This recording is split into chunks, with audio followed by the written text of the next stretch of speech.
안녕하십니까 국민 여러분, 시청자 여러분, 새해 복 많이 받으시기 바랍니다. 원하시는 일 다 제대로 성취되고 무엇보다도 건강하고 가족과 가까운 사람들이 다 건강하게 잘 지내시기를 진심으로 기원합니다. 우선 신년 인사 드리기 전에 사과 말씀을 먼저 드려야 될 텐데, 지난해 말에,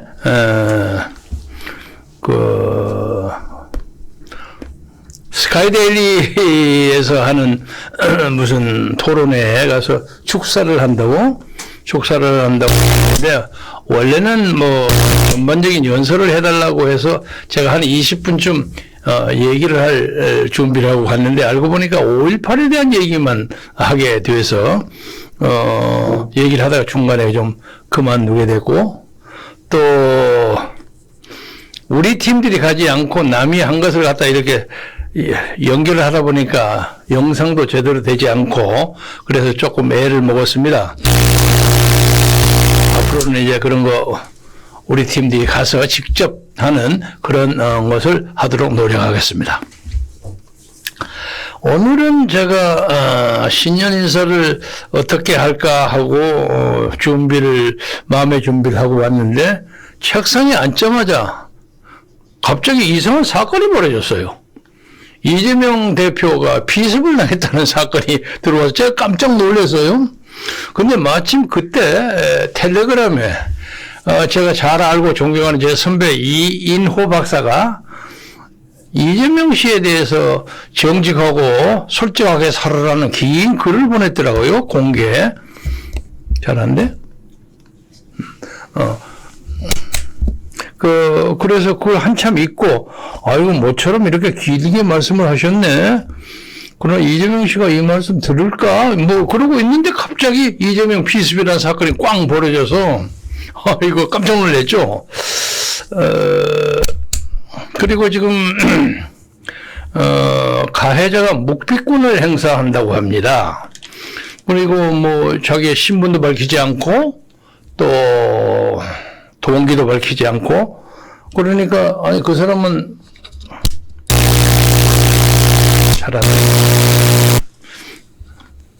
잘 안 되면 나한테 얘기해. 내가 할 테니까. 주민등록도도 가지고 다니지 않은 사람인가? 누구라고 밝히지도 못하고. 그래서, 경찰이 상당히 애를 먹고 있는 모양인데, 일단 그 문제에 대해서는, 신원을 밝힐 수가 없다면 얼굴을 크게 공개하십시오. 그러면 그걸 아는 사람이 있을 겁니다. 그리고 이 문제에 대해서는 이제 소위 자유주의 쪽, 보수 쪽, 유튜브 이런 등등해서 이거 자작극이라고 지금 난리 법석이에요. 근데 설마 자작극 했겠습니까? 벼락 맞을 소리지. 그러나 만약에 자작극을 했다면 이건 정말 천벌받을 얘기죠. 그러니까 문제는 정확하게 이걸 밝혀야 합니다. 우리나라의 해방 전후를 비롯해서 많은 테러 사건이 있었죠.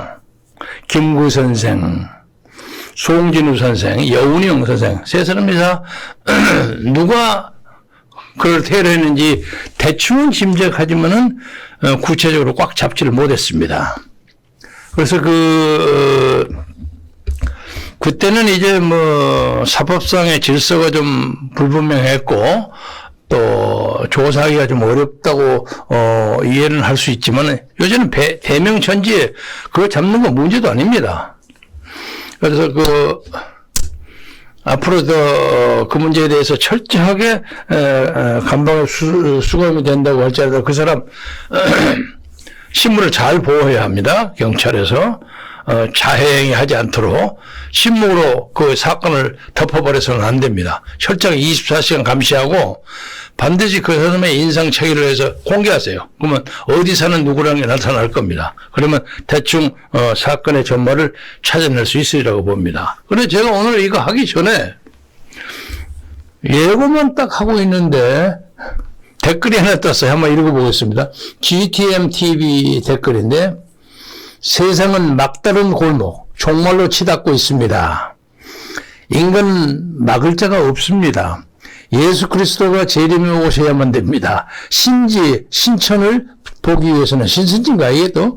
보기 위해서는 하루 종일 세상이 망해야만 합니다. 부활을 경험하려면 죽어야 하듯이 말입니다. 아주 그 절망적인 메시지를 보냈어요. 지금 우리 사회가 그렇게 절망적인 파국으로 가는 것이 아닌가 하는 두려움을 가집니다. 우선은 국내를 얘기하기 전에 지금 전 세계가 어떻습니까? 이스라엘과 하마스의 전쟁은 지금 잠시 부대를 한 4개 사단인가를 잠시 빼서 잠정적인 전쟁 상태로 돌아갔습니다. 바이든이 하도 압력을 넣으니까 그랬던 모양인데, 그러나 네타냐후를 중심으로 한 이스라엘의 보수파 강경파들은 아무튼 이 차제의 가자 지구를 자기 땅으로 완전히 만들어 버리고 말겠다 하는 그 욕심을 버리지 않고 있습니다. 그리고 러시아 우크라이나 전쟁도 그제는 러시아에서 개전 이래 가장 많은 로켓 공격을 우크라이나에 해가지고 사람이 많이 죽었습니다. 이 세상이 미쳐 돌아가는 거예요. 큰일이에요.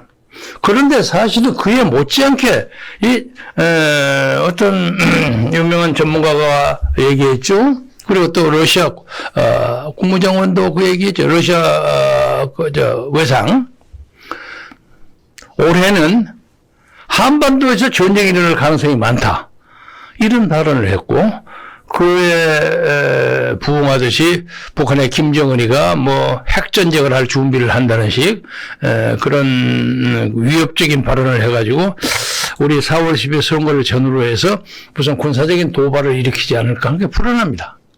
그 실질적인 그런 전쟁이 또 꿈틀대고 있는 아주 불안한 상태에서 국내에서 선거를 한다는 데에서 뭐 누가 자회를 했는지 누가 피습을 했는지 복잡한 사건이 벌어져요. 오늘 아침에 모처럼 조선일보 김대중 전 주필, 요새는 칼럼니스트가 재미있는 통계를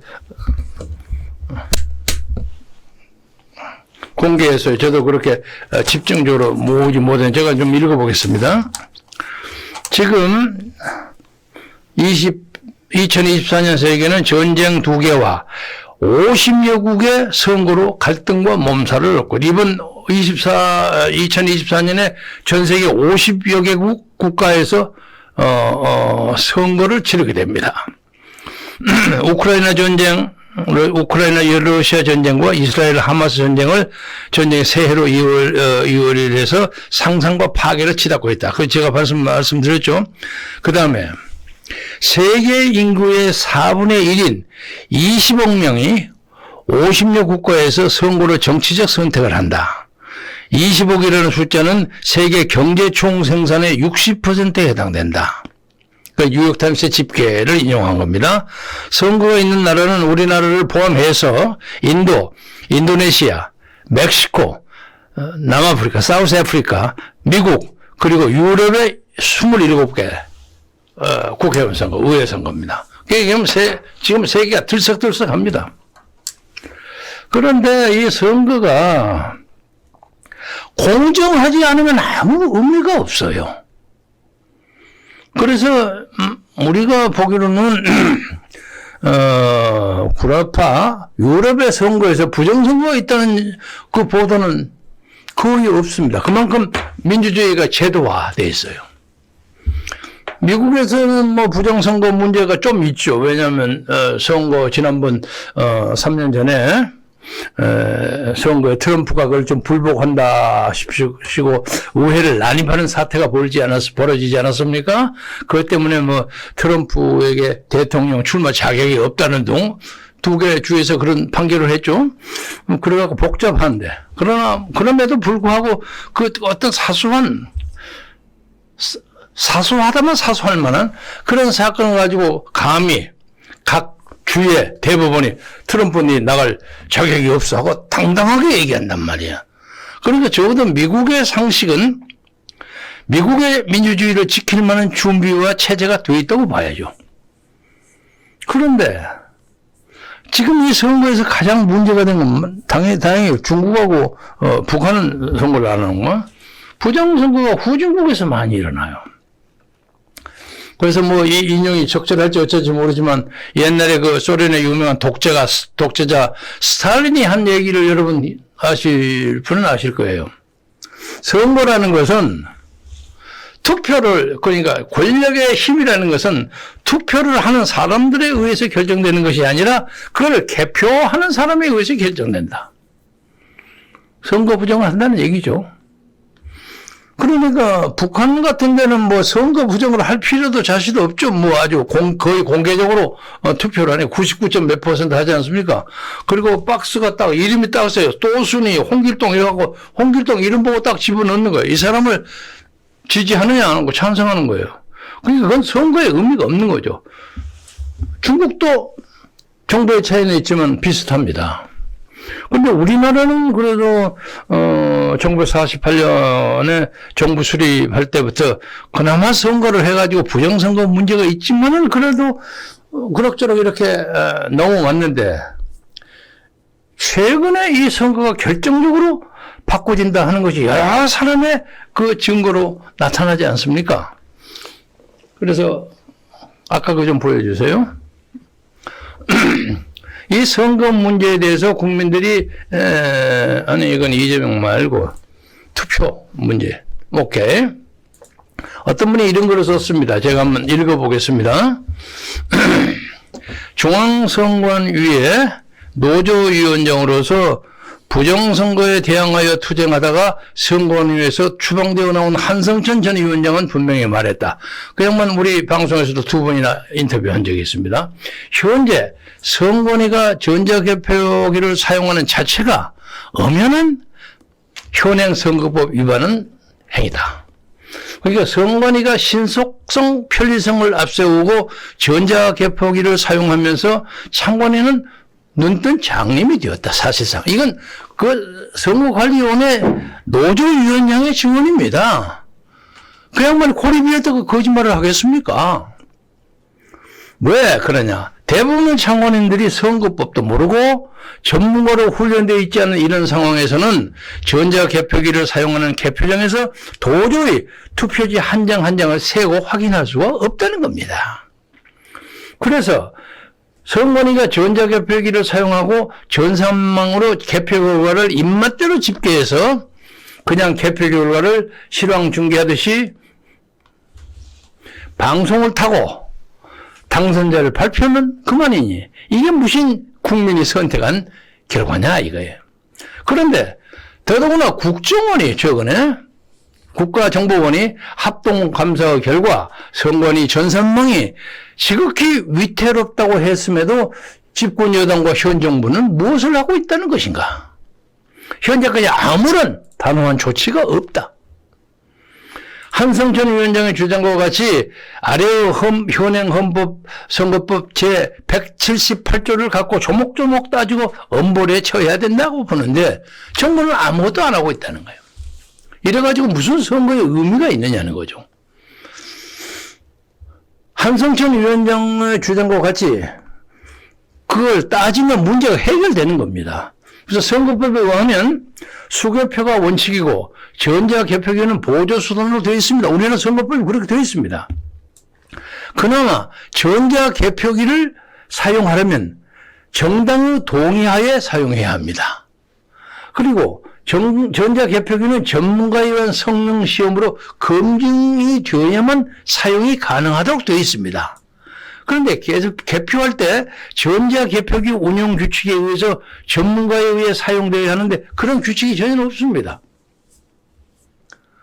이런 입법사항을 정부와 여당이 나는 몰라라 하는 식으로 하는 것은 국민에 대한 배신 행위입니다.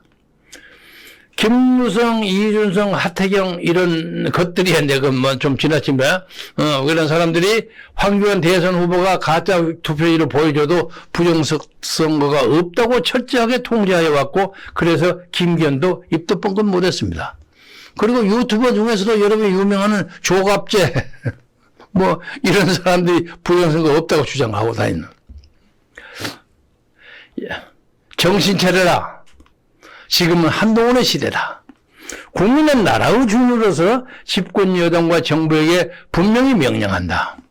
성우리가 이래도 버티면 국가적 대역조인 극형을 면치 못하는 부정선거를 자행하는 것이다. 현행 헌법선거법대로 무조건 투표지에 관리인 시린을 찍고, 진짜 도장을 찍어라 이거예요. 시린을 찍고 전자개표기는 버리고, 아무리 시간이 오래 걸려도 조은이 무조건 정확한 100% 수개표를 해야 한다. 성우리가 버티고 이걸 안 하면 현행범으로 취급을 하고 정당과 정부 그리고 애국 시민들이 아주 당당하고 큰 소리로 지적을 하면 요놈들이 김명수 시절의 허접한 판례를 들고 나올 것이다. 분명히. 그러면 더욱 큰 소리로 하는 일주일간 매일 TV와 방송을 통해서 그들이 저지른 범죄 사실과 심각한 문제점을 전문가와 시민단체들이 모두 나와서 더 크게 외치고 규탄하면서 국민들에게 알려주면 이것들은 죽음으로 숨어들 것이다. 그러면 당당하게 대통령 긴급조치로 사정선거도 없애고 투표장이 바로 개표장이 되어서 전자개표는 버리고 바로 투표 현장에서 100% 수개표를 하면 이 나라 민주주의가 보존될 수 있다. 이런 거를 누가 보내줬습니다. 그래서 이걸 요약하자면 이렇습니다. 명백히 드러난 부정선거, 선거조작을 당장 수사하고 범죄자를 처단하라. 부정선거 규명, 범죄자 처단, 공정한 선거제도 발현이 없이는 앞으로 어떤 선거를 해서도 안 되고 자유민주주의는 존재하지 못한다. 명백한 부정선거를 부인, 침묵하는 자는 누구든지 대한민국 반역 세력이다. 저는 방금 읽어드린 글이 댓글이 야한 표현을 쓰긴 했습니다만 전반적으로 이 사람은 논 거에 동의합니다. 그래서 지금 이 선거법 자체도 원천적으로 문제가 되어 있는데 요새는 또 갑자기 제1당의 대표를 한 사람이 피습을 당했다고 하니까 또 사람들이 날이 법석에 뭐 1cm의 파열상이 생겼다고 하는데 그거 가지고 쇼 아니냐 하는 얘기가 나오는데 설마 쇼이겠습니까만은 조사를 철저히 해주기를 바랍니다. 그래서 이제는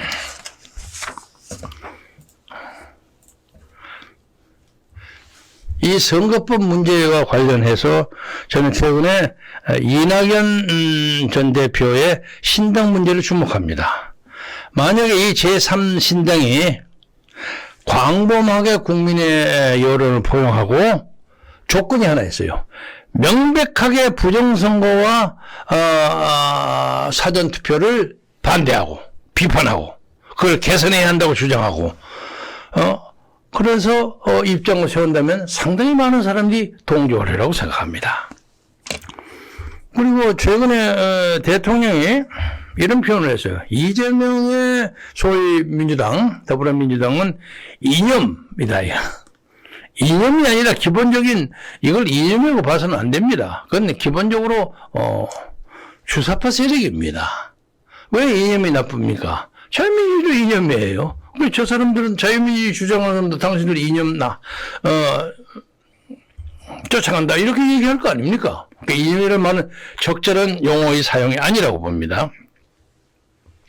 그리고 윤석열 세력은 보수의 기득권을 이용해가지고 박근혜 대통령조차 그냥 적당히 동조하게 만들고 그래서 지금 이 선거를 중앙선거관리위원회가 그래도 우리가 권력을 잡고 있으니까 적당히 넘어갈 것이다 이렇게 생각하고 있는 것처럼 많은 사람들이 생각합니다. 그렇게 의심을 받을 만합니다.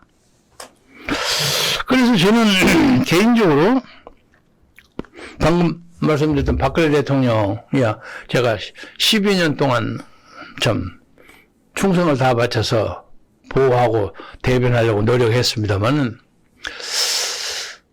탄핵이 완성돼 가지고 감옥소를 갔다가 5년 가까이 옥고를 치르고 돌아와서 그리고 저쪽에 대구로 내려가서 그 많은 세월 동안 그래도 명색 자기를 위해서 충신은 못 되지만 양신은 되겠다. 좋을 양자 양신이 되겠다 하고 선언했던 2012년에 김경재 특별보좌관.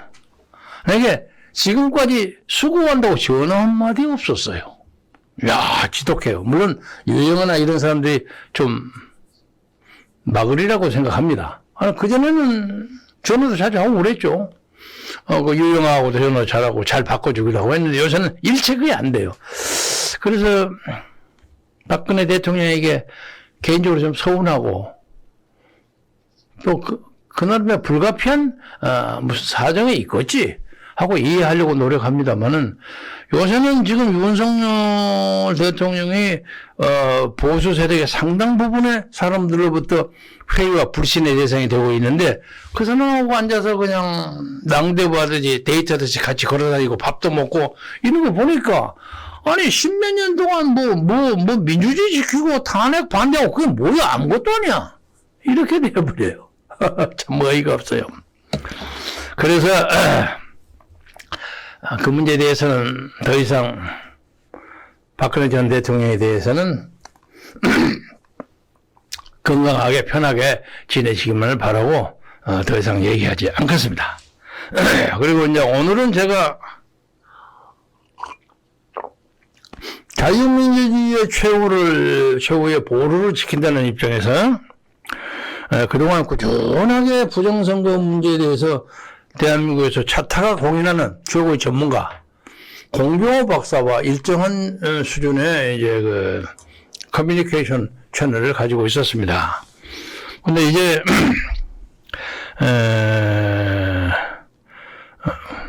그쪽하고 적당하게 이제 연결을 해서 이제 공 박사가 하는 내용을 제 방송에 그대로 전제하겠습니다. 제가 그 공 박사 얘기를 꾸준히 뭐 수십 개 들어봤죠. 그리고 이 양반이 뭐 만나서 그런 교류를 많이 한 건 아니지만 뭐 전화는 통하고 그런 적이 있습니다만 호래장 나오고 미국에서 라이스 유니버시티에서 경제학 공부를 하고 경제학이 난 정통한 사람이에요. 그러니까 적어도 이 수리 경제학, 에코노메트릭스 이런 데서는 아주 밝은 사람이에요.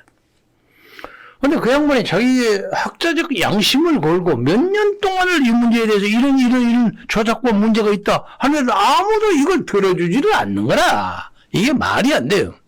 그래서 앞으로는 공병호 박사의 발언을 제가 100% 동의한다는 의미에서 부정선거 반대 운동, 사전선거 폐지 운동에서 공동 보조를 취하려고 합니다.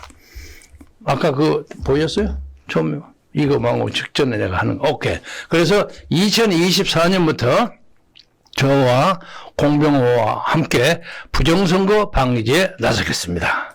그래서 오늘 제가 사실은 신년 사회에 가름한 세계 정세 문제, 경제 문제 이런 문제를 꽤 많이 준비를 했는데 이재명 사건 때문에 그거 지금 여기서 조단이 풀고 있기가 좀 자리가 적당치가 않아요. 그건 차후에 하기로 하고 오늘은 공병호 동지하고 같이 부정선거 반대 운동을 한다는 뜻에서 공병호 씨가 최근에 그 부정선거와 사전투표 방지를 위해서 요약해서 했던 그 동영상을 제가 바로 말씀이 끝나고 난 다음에 붙여서 여러분에게 소개할까 합니다. 앞으로는 제 방송에서 틈틈이 제가 무슨 사전에 안내 없이도 공 박사의 프로그램 여기다 꾸준히 소개하겠습니다.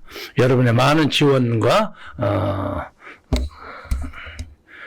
협찬을 바라며 특히 공부학설과 최근에서는 도둑놈이라는 책 있죠. 1, 2, 3, 4, 5권 여기도 나옵니다. 나중에 그걸 사보시면 그가 지난 몇 년 동안 이 나라의 깨끗한 선거를 위해서 얼마만큼 밤잠을 자지 않고 노력했는가가 아주 야기하게 보입니다. 이런 사람이 대한민국에 있다는 것도 복입니다. 그래서 이 선거와 관계없이 이 문제를 꾸준하게 같이 매진할 것이며 또 어떤 당이라도 선거 부정 문제에 대해서 과감하게 비판적인 입장을 취한다면 그들하고 보조를 같이 하려고 합니다. 여러분 새해 복 많이 받으시고 저와 공병호가 여러분에게 제기하는 여러 가지 문제에 대해서 기타 넘는 논평을 해 주십시오. 비판받을 건 비판 꽉꽉 받아야 하니까. 그러나 우리나라에 더 이상 정치적 폭력이라는 게 있어서는 안 된다. 오늘 보니까 여야 가릴 것 없이 전부 그렇게 얘기했는데 아까 댓글도 좀 제가 공개했습니다만 그런 다른 의견도 있다는 것도 말씀을 드렸습니다만 현재로서는 그렇게 보기에는 좀 곤란합니다. 그러니까 냉정하고 지혜로운 그런 시민의 뜻을 마음으로 우리의 역사를 청명하게 깨끗하게 이끌어가기를 바랍니다. 고맙습니다.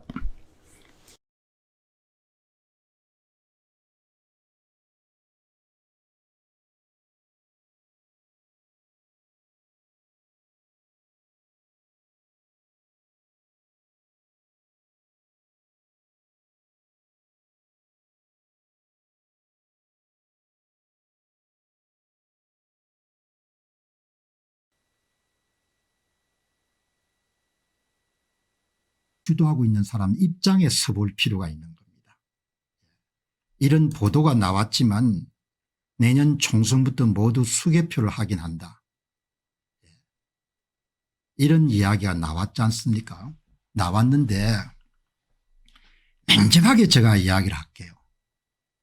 이 총선을 우리가 이해하기 위해서는 2024년 총선을 이해하기 위해서는 선거 사무를 담당하는 사람들이 어떻게 행동할까를 생각해 보시면 됩니다. 그 사람들은 여러분들 선거 부정을 통해 가지고 대한민국을 거의 접수하는 그런 바로 직전까지 와 있습니다. 이번만 성공하게 되면은 대한민국을 그냥 날로 먹을 수 있고 더불당은 거의 영구집권에 성공하게 됩니다. 그런데 그 사람들이 진짜 공정선거를 위해서 협조하겠습니까? 여러분이 만일에 부정선거의 수장인데 그동안 9번 부정선거를 해왔는데 한 번 더 해가 10번만 하게 되면 완전히 뭡니까 선거를 장악해 가지고 50년 100년 정도를 여러분들 권력을 누릴 수가 있는데 그 여러분들 부정선거 수장이 협조하겠습니까? 협조 안 합니다. 나라도 협조 안 할 겁니다. 나라도 협조 안 한 겁니다. 여러분 지금 대한민국은 아주 그냥 제가 냉정하게 이야기할게. 한 번만 더 부정선거에 성공하게 되면 나라가 완전히 뭡니까 그냥 그냥 넘어가는 겁니다. 선거 부정 세력들이 30년 50년 여러분들 나라를 거의 거침없이 운영할 수가 있는 겁니다. 그런데 선관위가 본인들의 부정선거 수법을 다 내려놓는다 천만의 말씀입니다. 그래서 국민의힘이나 윤석열 정부나 다 여러분들 뭡니까 제 눈에는 그냥 아이들처럼 좀 심하게 하면 바보 천치처럼 머저리처럼 보이는 겁니다. 그리고 그들의 여러분들 삶의 태도에 대해서 나는 지극히 실망을 할 뿐만 아니고 그냥 고생길로 들었어도 싸다는 생각이 듭니다. 왜? 국가의 존망이 걸리고 여러분들 국민들의 생사가 걸린 중요한 현안에 대해서는 좀 진지하게 뭡니까 그 문제를 접근해야 되지 않습니까? 어떻게 그렇게 미봉책으로 그냥 얼렁뚱땅으로 대충 그렇게 처리할 수 있냐 이야기죠. 여러분 대한민국 문제의 가장 핵심 선거 문제의 핵심은 득표수를 만드는 거지 않습니까?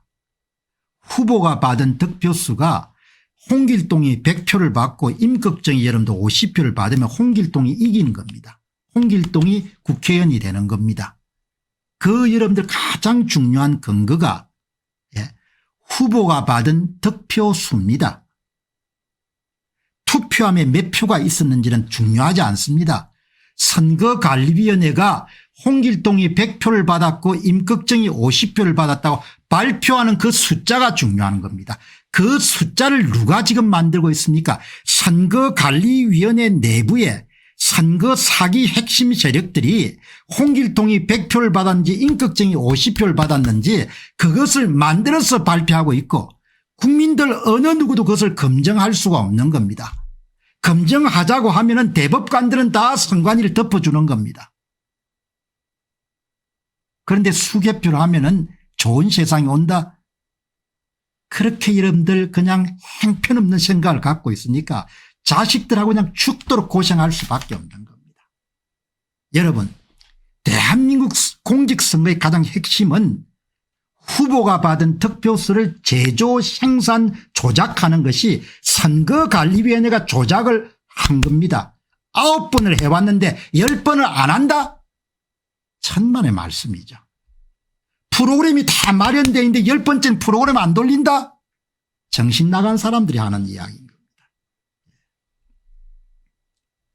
지금 여러분들이 2024년 총선에서 어떤 일이 일어날 것인지를 상상하기를 원하시는 분들 같으면은 선거 사기를 주도하는 인물들의 상황에 그래 심적인 상태에 대해서 한번 곰곰이 생각해 보면은 그 사람들은 필사적인 겁니다. 한 번만 하면 뭡니까? 로또 복권이 아니라 나라 전체를 먹을 수가 있는 겁니다. 그런데 안 한다고? 그래서 국힘당은 그냥 대표할 수밖에 없는 겁니다. 윤 대통령을 그만 감방 갈 수밖에 없는 겁니다. 그렇게 정신들이 없으니까. 여러분 이게 다 제가 볼 때는 사기인 겁니다. 사기. 여러분 이게 어디서 문제가 출발했느냐. 후보가 받은 득표수를 전산 프로그램을 가동해 가지고 제조하고 있다는 것을 국힘이 전혀 받아들이려고 안 하는 겁니다. 윤 대통령이 전혀 받아들이려고 하지 않는 겁니다. 대통령실이 받아들이려고 하지 않기 때문에 거기서 모든 비극이 시작이 되는 겁니다. 가장 중요한 것은 가장 화끈하게 조작한 강서 보궐선거의 선거인수 기준 사전투표율을 7.49% 조작한 것을 다 침묵한 겁니다. 그 침묵 때 뭐죠? 그냥 나라를 팔아넘긴 겁니다. 그때 대통령이 나라를 팔아먹은 것이고 국민의힘이 김기현이 나라를 팔아먹은 겁니다. 이 강서 보궐선거에서 일어난 이 무지막지한 여러분들 소위 사전투표율 조작을 통해 이런 선거를 만든 이거를 이런 침묵한 결과 모든 것이 다 여러분들 그다음부터 그냥 얽히기 시작한 겁니다. 나는 여러분들이 이런 진실에 대해서 저 자신도 불편합니다. 왜?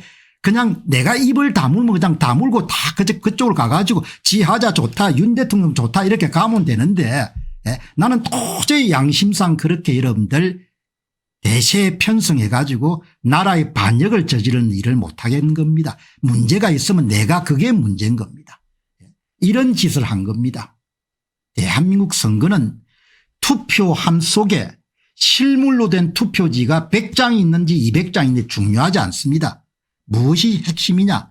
선거관리위원회가 공식적으로 마음대로 제조 생산해서 발표하는 후보가 받은 득표수가 여러분 그게 전부인 겁니다. 홍길동이 100표를 받았다고 발표하고 임꺽정이 50표를 받았다고 하면은 여러분 그게 최종적인 결과지. 투표함 속에 홍길동이 뭡니까 80표를 받은 게 들어있고 임꺽정이 뭐죠 40표 받은 게 들어있고 그건 아무 중요한 게 아닌 겁니다. 지금 뭘 하자는 겁니까?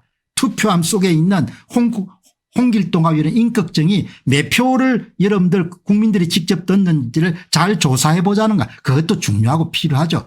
그러나 훨씬 더 근본적인 것은 선거관리위원회가 임의로 제조 생산해서 이런 국민들에게 발표하는 후보별 득표수가 모두 다 조작되고 있다는 겁니다.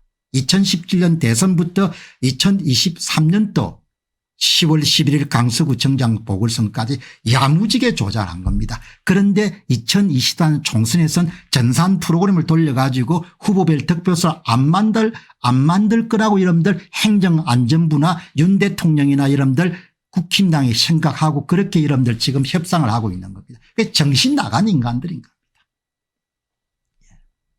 이거를 여러분들 강서구청장 보궐선거 수준으로 이런 조작하게 되면 얼마 정도가 나옵니까? 329만 표를 조작할 수 있는 겁니다. 329만 표 조작한 건 아무것도 아닙니다. 역대 선거를 7.49% 조작하게 되면은 329만에서 이런데 331만 표 정도가 나오는 겁니다. 그러니까 여기 중간에 보시면 2022년도 3구 대통령 선거에 선거관리위원회가 240만 표의 사전투표 득표수를 조작을 한 겁니다. 윤 대통령이 받은 사전투표 득표수 120만 표를 마이너스 처리하고 이재명이 플러스 120만 표를 240만 표를 득표수를 조작한 겁니다. 그때 맥시멈으로 이런 조작할 수 있던 것이 331만 표입니다.